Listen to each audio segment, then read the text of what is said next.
Cool. Yeah, welcome everybody. Cool that you're interested in code patterns of ZK Dungeon. Yeah, so most of you probably won't have a big context on what ZK Dungeon even is. It's a game that Justin and I have been working on for the last couple of weeks and months. It's a crypto native MMO RTS. And to just give you some more context, I'm just gonna show you the UI real quick and show you what the game is really about.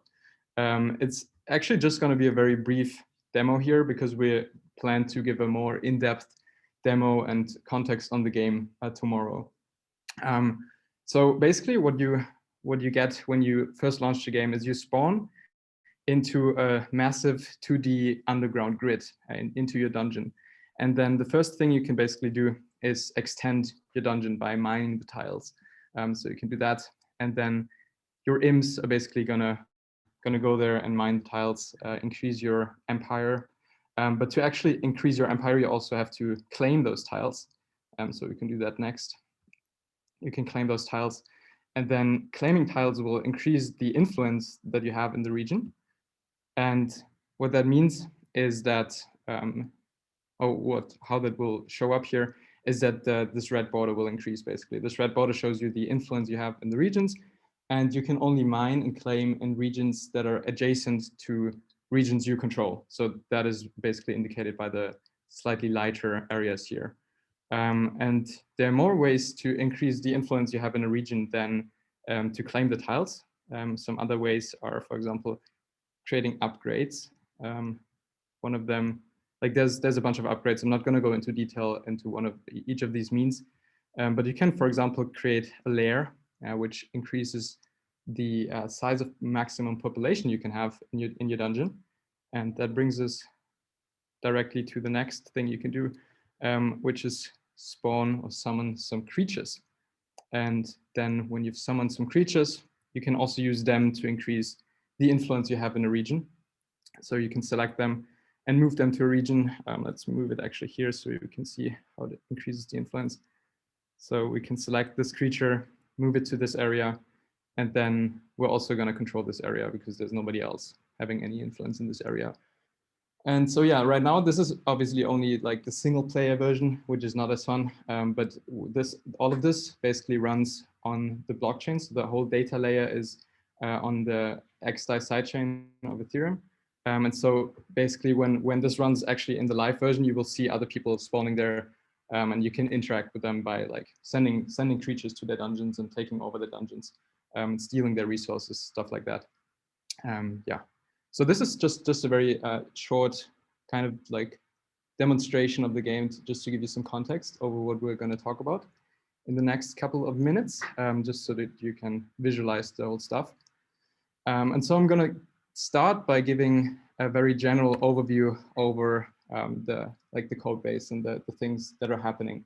So essentially, we have a couple of contracts that are the ground truth of the game, that are the state, that they keep the state of the game.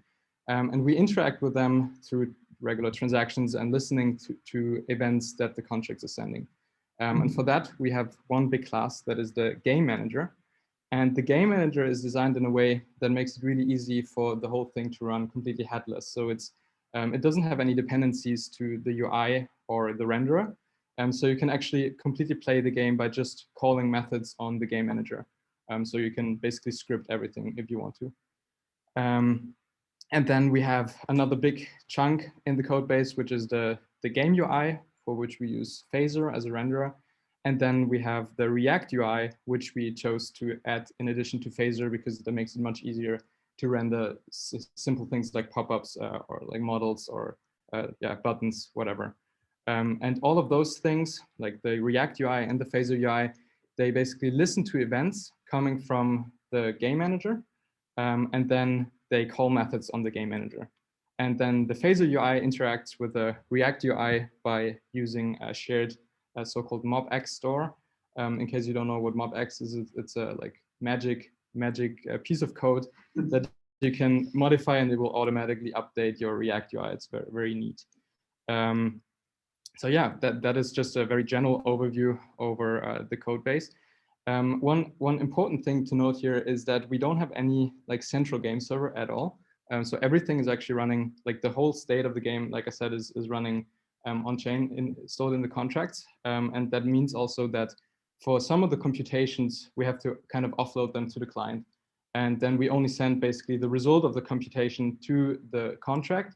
And we use as zero-knowledge proofs to make sure that the computation is actually valid. And we verify that on the contract then.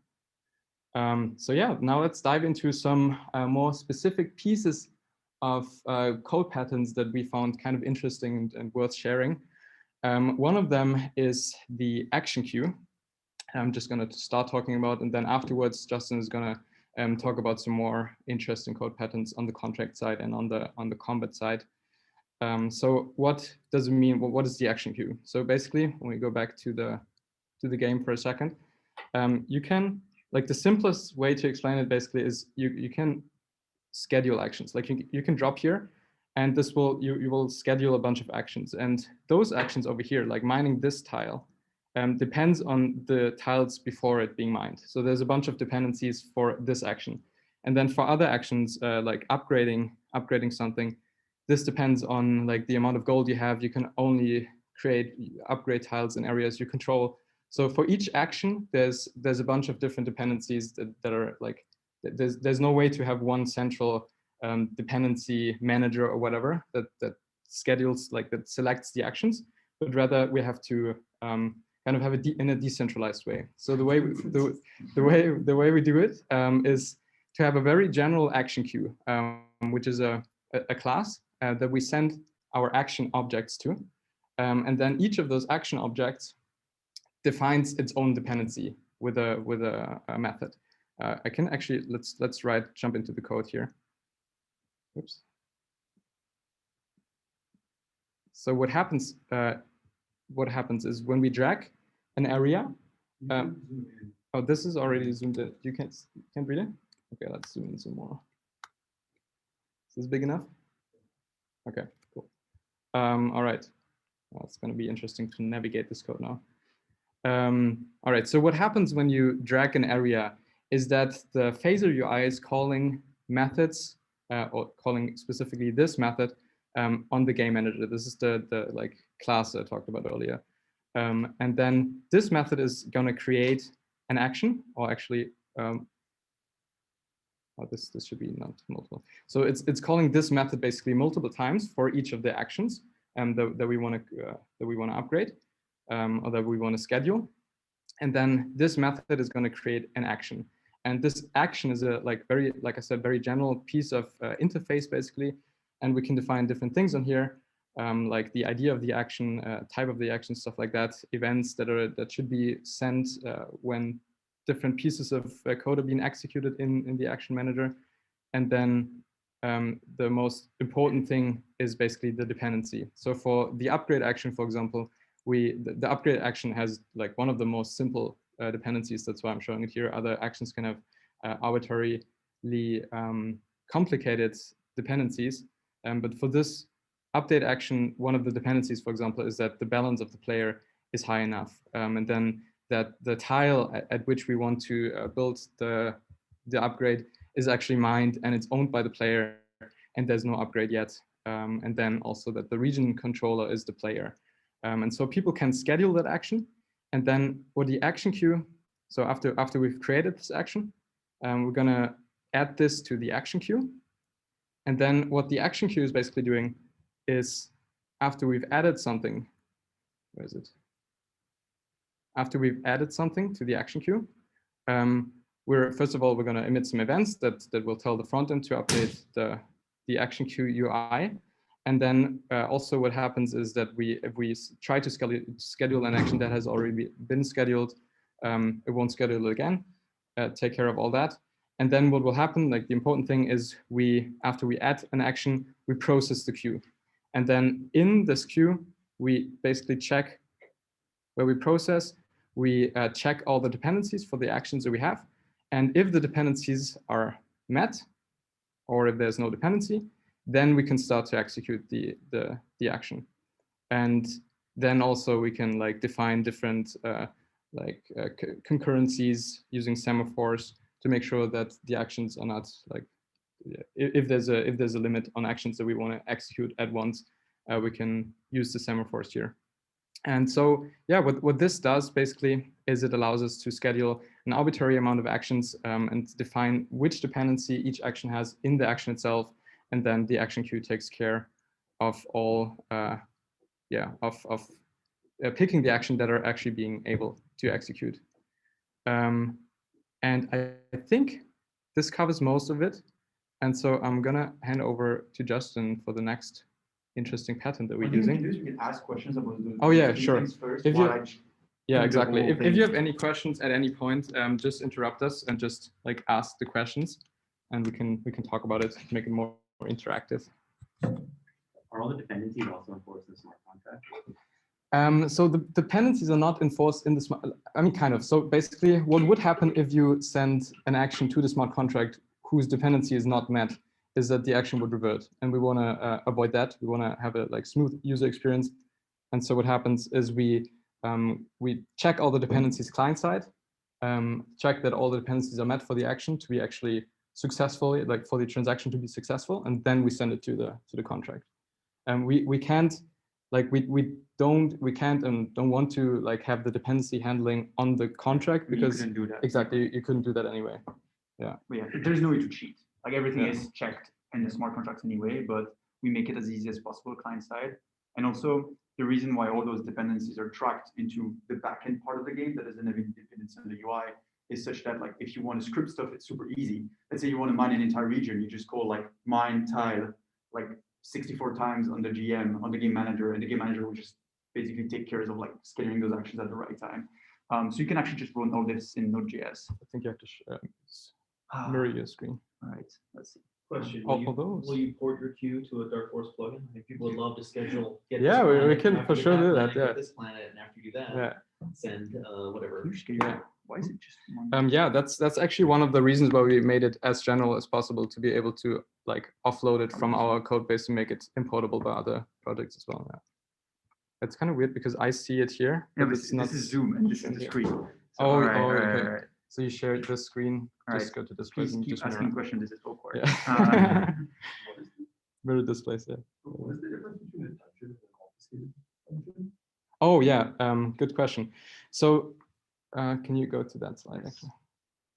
Another related question, which is mining, I presume, is mining / exploring in Dark Forest, i.e. it's locally on your client side seeing stuff, and then claiming is then like, I found these XYs or whatever you're calling your tiles, and then you claiming them is actually putting them in the contract saying. Almost, no. Yeah. You know, even also we have exploring here that does like the brute force between like basically like coordinate hash and where they actually are in the words. The same thing as Dark Forest. And mining does send something to a contract because the reason why we have mining and claiming is because a tile will only be mined once, but then it can change ownership multiple times. Like I can claim a tile and then someone else can then claim it back from me, steal the upgrade and the stuff that were in the upgrade from me. So this is why we have two different states. I mean, three states: unmined, mined, and claimed, basically. Yeah. So everything you've seen so far is all TXs. Yeah. And to answer your question, the dungeon class basically stores the tiles with their tile ID, which is the hash of the coordinate, which is also what's stored on the contract. So the dungeon class is kind of like the mirror of the contract state. And then in the unobfuscated dungeon, that's actually what we interact with on the client side. And the difference between dungeon and unobfuscated dungeon is that in dungeon, we have the actual coordinates of the in unobfuscated dungeon. In unobfuscated dungeon, sorry. So unobfuscated dungeon, like basically talk with the explorer and like loads things from the database to have basically all those mappings between hashes and proper coordinates. So dungeon is just a mirror of the storage variables in the contract. That's the main difference. But yeah, okay. So one thing I want to talk about is complexity, like managing complexity with Solidity. So one fun fact is I checked this morning, our Solidity code base is already bigger than Dark Forest. It's not necessarily a good metric. It doesn't mean it's good, but it's bad actually. And we have spent a lot of time creating libraries and like making sure everything is just like really like we want to avoid code redundancy. The problem is at some point you hit all the stupid EVM limits, like 22 kilobytes per contract, which is extremely stupid. And so one way to solve this is you can just have a core contract whose address you save, and then you have a bunch of libraries to which you transfer your state by using a delegate call so that you can access the storage of the first contract. And you can basically implement like arbitrary functions into those libraries. As an example for dark forest, you have a getter contract and a call contract, which means you actually need to save a bunch of addresses. We decided to go with the diamond pattern because the interesting thing with the diamond pattern is you deploy a diamond that is only a proxy, and it's the only address that you need to know, basically. Then that diamond has a mapping between method signatures and facets, and it basically dispatches like the call to the facet that corresponds to the method signature. So that now means that if you only use libraries, it's true that you can have arbitrarily big contracts, quote unquote, because you can have a bunch of libraries, but that still means that all your public functions need to be in the core contract. Whereas with a diamond, you can actually have a bunch of public functions in all your facets, and then those facets can talk to libraries, and you can like mix and match everything. So that allowed us to like basically have just like not have that problem. So we can scale arbitrarily big basically with that. There is no limit to how big you can make your contracts. I mean, your contracts still have to hit 22 kilobytes, but there's no limit to how big your system can be. Basically, you can just add more facets.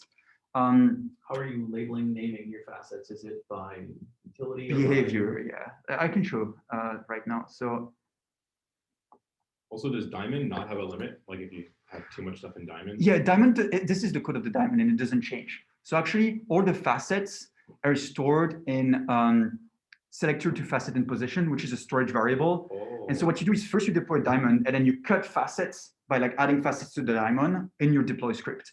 And the great thing is also having a diamond actually allows you to have upgradability because you just deploy a diamond that is static. And then let's say I want to upgrade like the behavior of one of my facets. Well, I just deployed a new facet and I cut the facet, I replace the facet in a diamond. So it makes it really easy to have upgrades basically with that. And so as an example, we have the dungeon facet, and the dungeon facet takes care of basically every single things you would do in a dungeon that is not fighting or getting stuff. Like, oh, I want to initialize a player. I want to mine a resource tile. I want to mine a tile. We also have the creatures facet, which takes care of basically, let's find a function. Yeah, you can move creatures in the creatures facet. You can like run a combat. We have a facet that is exclusively It's when you move around and on Zoom, it's very hard to follow. Oh, sorry, I'll try to go slower. This is the wrong file. And we have a facet as an example that is exclusively just getter functions. And so we can just all put them, we can put all of these there. And the great thing is all the facets have access to the same storage. They just have access to the app storage through some Solidity magic, basically. So that is the first thing we found very, very useful. Can you show consuming these now? Say that again? Can you show someone consuming a get universe boundaries call? Yes. Am I talking to the exactly. proxy? Yeah. I just want to show how to deploy these, and then I'll go into ETH connection. So yeah, a bunch of names are the same from Dark Forest because it's a fork. And then we removed 98% of the files and we wrote a bunch of stuff. So actually we use Hardhat deploy, which is a really, really good plugin for Hardhat, and it allows us to do basically just deploy a diamond. So you name your diamond, you specify your facets, you link your libraries, and this is how you do it. And then if I change any of those facets, I can just run Hardhat deploy again. It will only compile the things that need to be compiled. It will remember where the facets are and what their bytecode was, and only redeploy and recut the facets that have been changed. It's automatic. So that's really, really cool. And to consume those, basically, you just create a bunch of ethers contract. They all have the same address, the address of the diamond, but they have different ABI, basically. And they have different like type chain interfaces. So this is how you would do it. It's really easy. And also Hardhat deploy takes care of creating this file, which is really useful. This file basically has the name of the network, the chain ID, and every single contract that has been deployed with the address and the ABI. So we just load everything from that file. And Hardhat deploy also saves, I'm just going to show a Hardhat deploy now, but like Hardhat deploy also saves everything you need to be able to resume deployments and upgrade stuff. So as an example, this is our latest XI deployment. And in this folder, there's all the information Hardhat deploy needs to be able to add new facets, remove them and stuff like that. And you can just check this into your Git repo, whereas localhost is ignored because we just change that all the time. So that's that. That's the diamond pattern. Just quickly, so I have a bunch of questions here. Yeah. The first, can you say a little bit more about the magic by which the different contracts share storage? Yes. So do you know Real the quick, difference? Justin, Yeah. also some questions from folks in the back are a little bit hard to hear on the recording. So if you could Okay, quickly repeat the question, then that'd be great. Yeah, I'll repeat them. So one question from Scott here is basically what solidity magic or Robert, sorry. It's just like the name thing is hard. Person on my right is asking how we do the solidity magic such that basically like the diamond contract is the one that actually owns the storage in the EVM, but how do the other contracts, most notably the facets, can access that storage? And the way it works is by using a delegate call in assembly. So the difference between a call and delegate call is a call calls a contract, but the contract you're calling has its own storage. Whereas a delegate call, you actually allow the contract you're calling to access your own storage. So you would only delegate call to contracts you trust, right? You wouldn't delegate call to random contracts. But here we only delegate code to facets with cut into our diamond. So this is how we do it basically.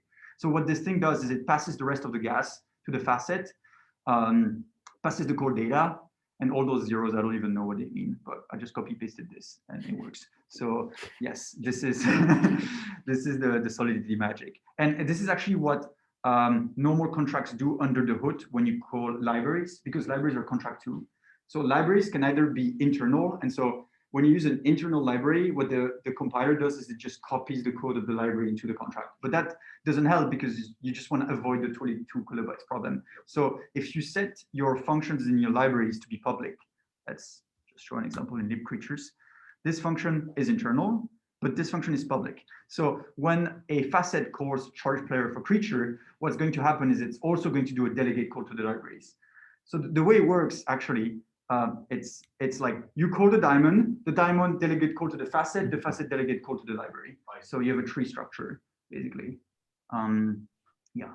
Justin, I have a question. Yeah. So with the diamond pattern, the diamond proxy is not aware of the particular function signatures that like ought to be available from its facets. So is it? It is aware. What's that? It is aware of the functions. Oh, but only after deploy, right? Yes, correct. So when you deploy it's empty, virgin diamond. Gotcha. And so the thing that I'm wondering is what step of your build and deploy process are type chain signatures generated? Or yeah, type chain signatures generated. Is that like handled by hard hat deploy, or does like the hard hat, I mean, I assume there's like a type chain plugin or something. Is that what's handling that? Yeah, it's not handled by hard hat deploy. Like the signature, like the type chain interfaces are generated with like it doesn't matter that you're using a diamond. It's just what a type chain interface is. It's just a signature for the functions arguments and the functions returns, like the things that it returns basically. So yeah, it's just handled by the hard hat type chain plugin. We didn't do anything. Cool. All right. Yep, that makes sense. Yeah. You're casting it to the facet. Yes. You don't have a diamond. A diamond. Correct. Yes, correct. You don't have a diamond type chain thing. So I see. Okay, that makes sense. This is a little disappointing because type chain gives you the constructors, right? Since you have to do the diamond address. Yes. You can't. So basically, type chain isn't diamond aware at all at this point. But we have not. It hasn't been problematic so far. Yeah, I don't like casting when possible. So yeah, no, you have to do. I mean, maybe you don't. We use the new contract thing, but I'm pretty sure that if you do new dungeon facet and then you pass the address of the diamond, it will work too. It's just I haven't done it that way, but it's probably possible to do it without the casting, because essentially you just pretend that the contract exists at a specific address, whereas it's not. But because everything is proxied transparently through the diamond, it doesn't matter. So that's for the diamond pattern. Quickly back to your yes. slide. Yeah, 2 slides. Where are they? Yeah. That. Oh. What is the gas cost of multiple proxies? Is it based on the arguments, or is it just a constant for how many depth of the tree? The diamond overhead is constant. It's one delegate core. I think it is 10,000 gas or something like that. So it adds like based on like Dark Forest contract, which is add 10,000 to each thing. Yeah. But it wouldn't like if it was some large ZK thing, you were saying a lot of data, it wouldn't like It wouldn't matter. based on the data. Yeah, it's just like one overhead. It's not like, oh, it's not like linear or like whatever. It's just a constant overhead to a diamond. And given our functions use 4 million gas, we're not at that. It just doesn't really matter. But yeah, so this is a good question actually. All right. So the second thing I want to talk about is the combat system. And so we thought about this for a long time. And first I'm going to show the combat system because otherwise it's hard to imagine what it would be like. But here's a very busy area where a dude has a lot of monsters. So what I'm going to do is I'm going to take some of these and move them to another regions where another player has creatures. And what's going to happen is when we're moving, because the contracts know we're moving onto a region with other creatures that are not owned by us, it will automatically trigger a combat in the transaction. Everything happens atomically inside one transaction. But client side, we want to be able to render this, right? So I'll talk through the challenges of this, but first we can just like see what happens. So it's like Pokemon style, basically JRPG style, you just like attack in rounds. And users can implement arbitrary strategies too, and status effects and stuff like that. And there are bonuses. It's pretty complicated already, but we'll talk about that next time. So this is a combat. And the thing we thought about for a long time is, okay, how can we show what happens client side in the best way possible? Because there are obviously various ways to do this. One way is we can just re-implement all the functions in TypeScript, but that's super time consuming, prone to error, and will have drifts in the implementation. The second thing you can do is you can run the function in a JavaScript EVM in the client, but that would prevent the implementation drift, but then we lose interoperability, right? Because we really want users to be able to deploy strategies themselves and call those strategies when a combat happened. And so you would lose that because you would essentially need to snapshot the whole chain on client side to be able to know what happens.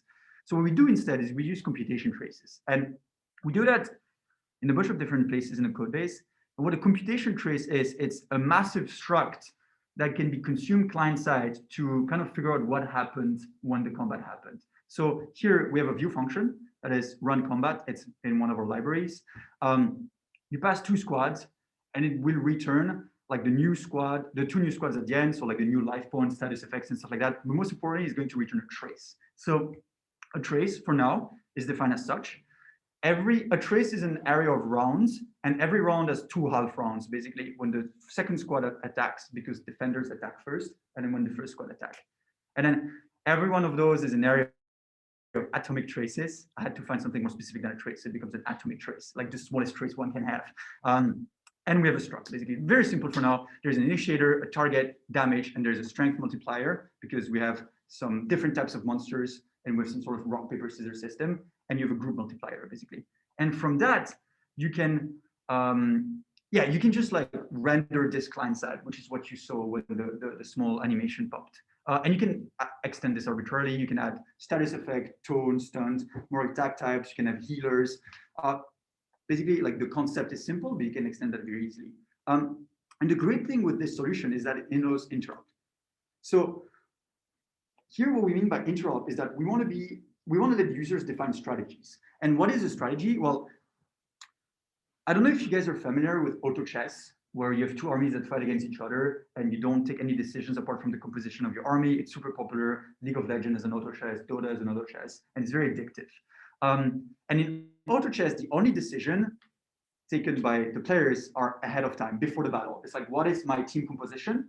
And how do I organize my team? Here, we want this to be very similar, where you choose what your team will be when you attack in a region, but also something that matters is for every single one of my creature, which creature in the enemy team will it attack? Because that can actually like change the outcome of a combat. And so right now, we just have a default strategy, which is find weak creature, and you pass the type of the creature in your squad that is attacking the enemy squad, and it will just return an index. It will choose basically which creature it is strong against.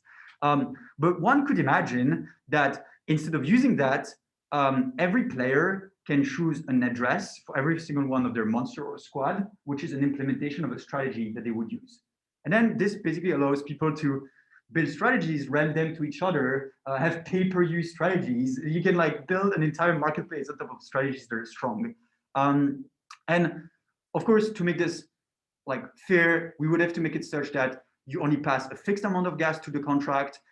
If the contract reverts, you forfeit the battle, because an easy thing is defenders can just set a contract that reverts. And so like you wouldn't be able to attack them. So you would have to like prevent all those caveats, but it's like one first step towards interop that is easy for users. Just build a strategy just for themselves, instead of something that is high stake, like Blending built their marketplace. And this is much more high stake because it affects multiple users. And so it's much harder to build. Whereas a strategy just for yourself, it's basically just like some quick Solidity scripting. And this is something I've been thinking about for a long time since we started playing the game, building this game, is that, okay, you have platforms like Roblox that spend so much time on developer experience, but we already have everything built for us. We have Solidity, which sucks, which we have like all those EVM developer tools, we have Hard Hat. And so now we should just let people write scripts using Solidity in the easiest way possible.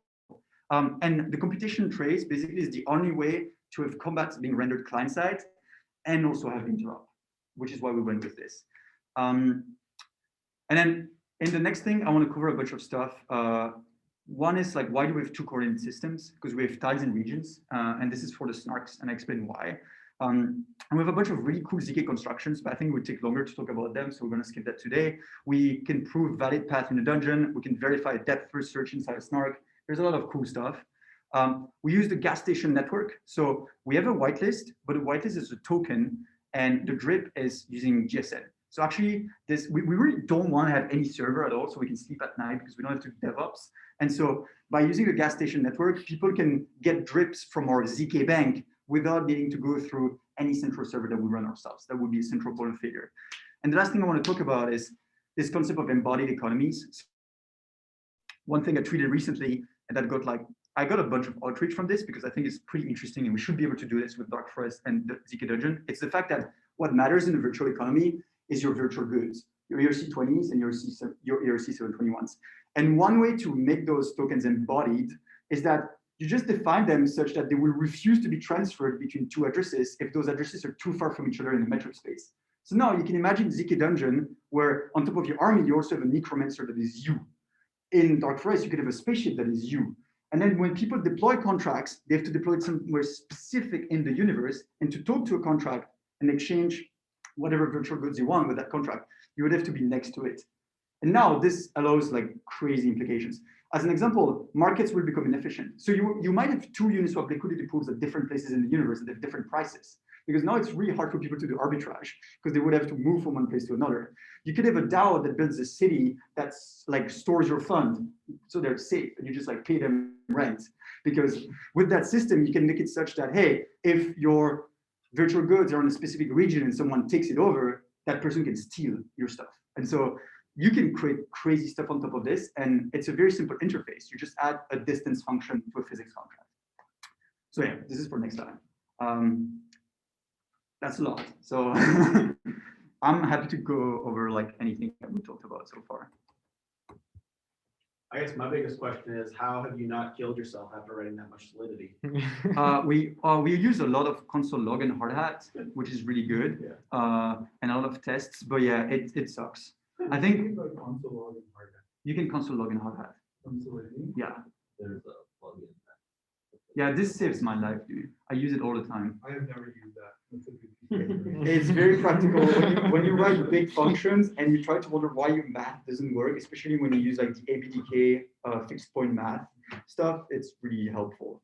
But yeah, so we use a lot of console log, a lot of tests. Just curious, is there any way to step through Solidity? Yes, there's this thing called DApp tools written in Haskell that lets you step through, but it's an entire new stuff, and I don't think it's not compatible with Hard Hat, so we would have to use some crazy stuff to make it work. But yes, this is what people use in DeFi. And most people in DeFi actually write their tests in Solidity. So like their tests are contracts, which make it, you don't have to await stuff and have all the TypeScript bullshit. You just like call functions in Solidity. But yeah, we spent a lot of time trying to stay sane because there was a lot of Solidity to write. What was the most annoying part other than Solidity? Performance issues. Oh yeah, that's Still what have we're them. doing today, right? Yeah. Yeah, that's what we're gonna do tonight. Oh, yeah, I figured it out. I mean, we know that our JavaScript heap, for example, is extremely large, which has to do with that phaser or renderer stores basically all the tiles in the JavaScript heap, even if there's only like, even if there's nothing on them or not in the viewport. So that's a big problem. But yeah, we're gonna solve that. Just writing your own engine is pretty stupid. And we didn't, but we just wrote still a lot of stuff. Like we should have just gone with Unity and run Unity in WebAssembly, but whatever. Yeah. This is Not too late. It is too late for now, at least for this version. But yeah, this is the most annoying thing, I'd say. Justin, I have a question. I was wondering if you or Flo could talk a little bit more about, you said that instead of re-implementing things that you sort of need to like optimistically simulate contract execution in JavaScript or TypeScript, you're using JS EVM. Is that right? No, we do not. Like we were thinking about this, but we decided not to go with the JS EVM because it would prevent interoperability. So it's fine if like your game is in a walled garden where it only interacts with itself. But as soon as it starts interacting with other stuff, you can't do that because otherwise you would have to snapshot every single contract in your browser, which would be arbitrarily. I see. So can you, I think I'm not fully understanding this. Can you walk through why using JS EVM versus your like trace solution here allows for interoperability again? Yeah, okay. So let's go back to this slide. So, all right. So let's say I am running a combat with my one single creature against another single creature in a region owned by a different player, right? So let's say we do not have arbitrary user-defined strategies. We just have like a piece of code that is run every single time there is a combat. Then we can use a JS EVM. We can just load the bytecode client side, call the respecting like the function with the same arguments we sent to the contract, and be able to predict what's going to happen. And also we can also actually get a solidity trace while running that, because when you use a JS EVM, you can get an event every time storage position, like something at a storage position changes. So you can do like really crazy stuff with the JS EVM. The problem is, let's say now that you have user-defined strategies. And so because you have user-defined strategies, when you attack someone, there's an external contract that is not a ZK Dungeon contract that is called at the beginning of every round. And that contract has been written by another user. Like it's not in your on your CDN, it's just like arbitrary bytecode. So you could still do it with a JS EVM, but that would mean that you would need to ask a node every single time for all those user-defined contracts that will be run, download the bytecode and then just run it. So I guess it's still possible, but it's much more annoying. Also, like the JS EVM is also a massive dependency. So we just like thought it would be a bad idea. Yeah, and then oh, sorry, go ahead. No, you go. Oh, another question that I have is, I'm still trying to wrap my head around this whole thing, but are you delegate calling into a user provided contract then? Like, are you giving a user provided contract access to your ZK Dungeon state?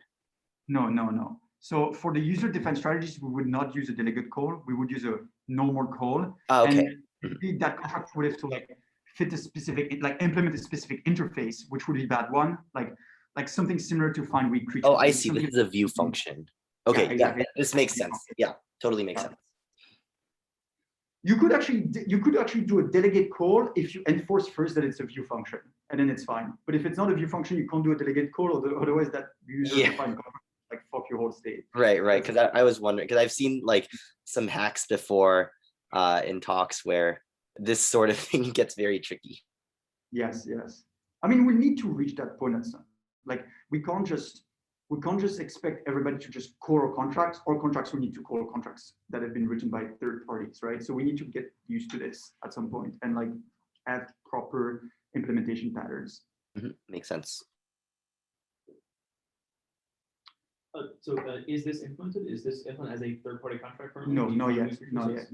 Yeah. And do you have, since it's not implemented, what does the traces look like that you would rerun, or how would you generate them from that contract? Well, that contract would only, like the user-defined contract would only return like the index of the creature, like, So you would call that user-defined contract at the beginning of each half round, and it would return And it an error. tells you which creature it wants It would, to use. and then you run based the on- actual attack, basically. And then you put, like, as an example, it would return just this number, the initiator. So the target. But you would give it an initiator, it would give you a target, and then actually running the effect of that attack would be done by us. But the strategy contract just chooses who attacks who, basically. This is how you would do it. What does that do for your time to clear attacks? Because it sounds like you're gonna be doing a contract call, maybe waiting a block for that to finish, come back to you. It's all in one transaction. So it's all within a It's single all in a transaction. single atomic transaction, yes. The reason we do that is we really didn't want to have the whole arrival thing that Dark Forest has. And the reason is, the problem with arrival is, if you think about it, like you have stale state, like you have arrivals that have never been confirmed because of the lazy end. It just gets arbitrarily complicated. And Dark Forest is still a simple game, and see all the bullshit you have with the arrival, right? And this is what makes it fun. But here we just cannot have that. So basically, at the beginning and at the end of every transaction, we want the state of the secret dungeon to be correct, like no stale state, essentially. So this is why we run everything in one TX and revert if there is any problem. Yeah. But yeah, Like, what is the theoretical cap on combat then? If like you have to do all of it in a transaction. the size of a block. 16 million gas on X die. That's the biggest combat you can have. A legendary run on a dragon with 150 rounds, maybe. This is the cap. But you still have to pay to get someone to take that single transaction. Yeah, but the great thing is, it's it's the attacker that pays the gas. So this is why there's a defender advantage, basically.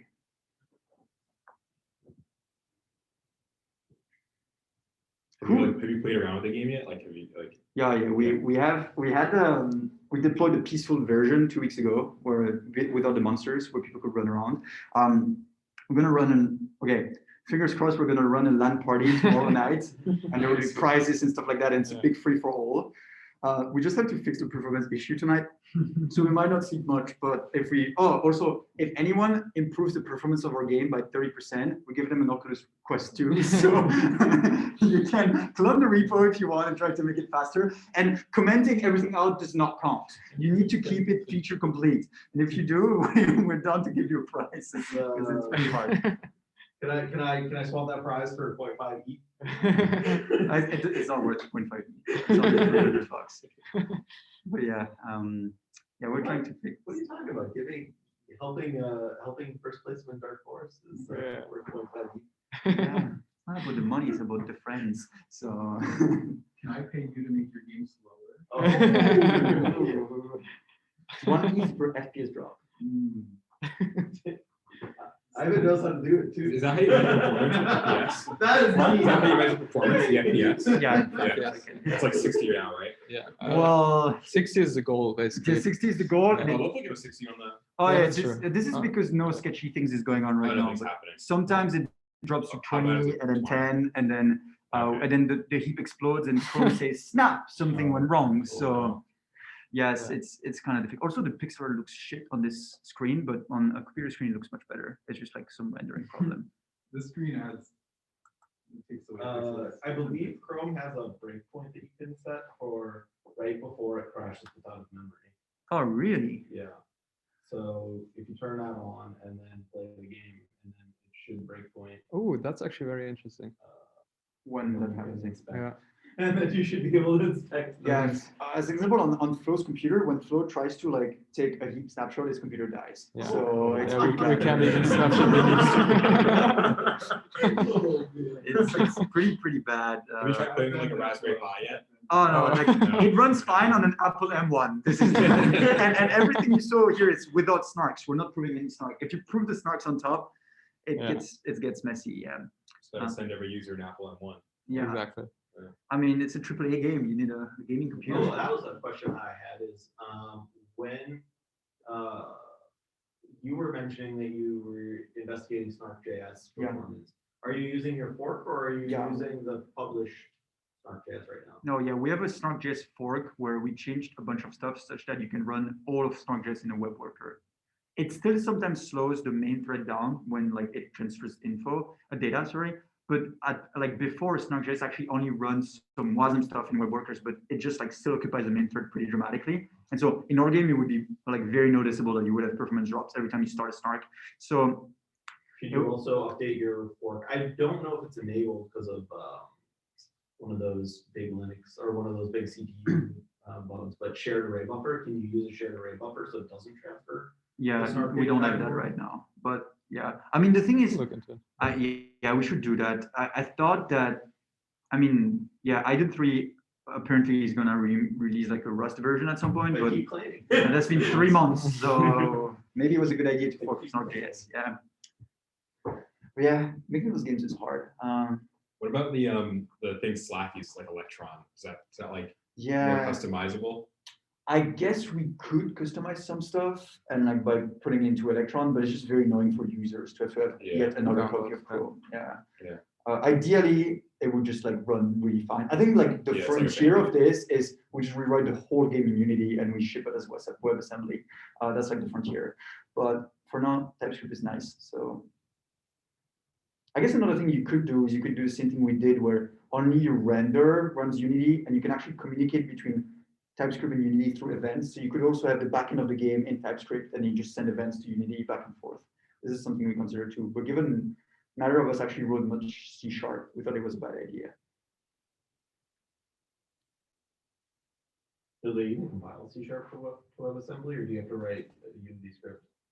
No, it's C#. Okay, they did it. They have the C# runtime in WebAssembly. It runs pretty smoothly, actually. You can do pretty crazy stuff. After what, like a 50 meg download? Yeah, I mean, it's already a 50 meg Like, download. I mean, for not us, that it's a cool. 500 meg download, actually, because the proving keys of the snarks are so big that you have to download half a gigabytes of proving key before being able to play. So, Jeez. Remote snarker, yeah, first plugin. cool. Thanks for listening, guys. Oh, one more question for the both of you. Yeah. Are you building towards a plugin system or support for third-party developers as sort of like a first-class consideration? I mean, yeah, at some point, but for now, like, it's not on the priority list. It's really easy to add given with that game manager. Like, you could actually already write plugins because we expose the game manager on the window object. So you could just like drop a script in your Chrome console to do stuff. But yeah, at some point we'll have scripts too. I think it's like really plug and play. We can just develop that in parallel. But yeah, of course we want to like, I think we should also just put all of this into plugins and like best practices for like, packages. When it comes to like, oh, Dark Forest as a plugin system, we should probably have the same plugin system, not reinvent a new plugin system. It would be super stupid. Similarly, I think Make sure the plugin system works well before. okay, then we can just rewrite a better plugin system and have yet another standard. But I think that plugin system client side is a solved problem. It takes time, but it can be figured out. I think something that is much harder is making it easy for people to have a remix like IDE and just type some Solidity and have Solidity scripts running on a local node that is connected to the thing, and then let them deploy it on XDAI. I think this is the really difficult thing. And that will probably require collaboration between a bunch of different people. We did that.